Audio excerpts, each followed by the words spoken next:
Hello students, आ video में आपणे MA semester 2 ना पेपर नंबर 8 अर्थशास्त्रनी परिमाणात्मक पद्धतिओमांथी चेप्टर सूचकांक में लास्पेयरनी पद्धतिथी कई रीते सूचकांक गणी शकाय तेनी समजूती मेळवीशुं।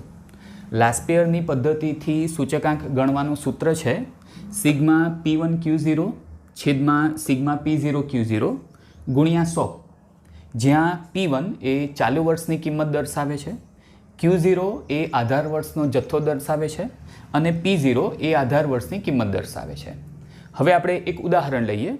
उदाहरण तरीके सिग्मा P1 Q0 छे 2357 अने सिग्मा P0 Q0 छे 1689।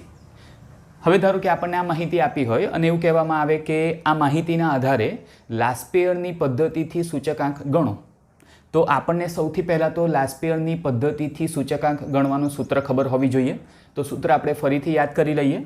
लास्पेयरनी पद्धतिथी सूचकांक माटे सूत्र छे sigma P1 Q0 छेदमां sigma P0 Q0।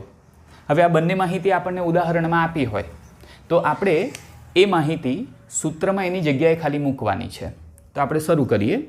लास्पेयरनी पद्धतिथी आ वच्चे जे भागाकारनी रेखा छे ते भागाकारनी रेखानी उपर छे sigma P1 Q0।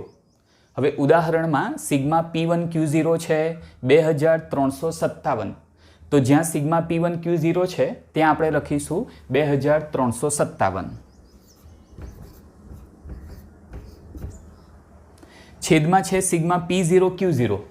उदाहरणमां sigma P0 Q0 छे 1689, तो ज्यां सिग्मा P0 Q0 छे त्यां आपणे लखीशुं 1689। तो सिग्मा P0 Q0 छेदमां छे तो आपणे छेदमां लखीशुं 1689 गुणिया 100, तो गुणिया 100। हवे आपणे आजे अंश भागमां रकम छे 2357 नो भागाकार 1689 साथे करीशुं तो जवाब आवशे 1.3955 गुणिया 100 गुणिया 100। हवे आपणे 1.3955 गुणिया 100 करीशुं तो जवाब आवशे 139.55। तो આવી રીતે આપણે લાસ્પેયરની પદ્ધતિથી સૂચકાંક ગણી શકીએ છીએ।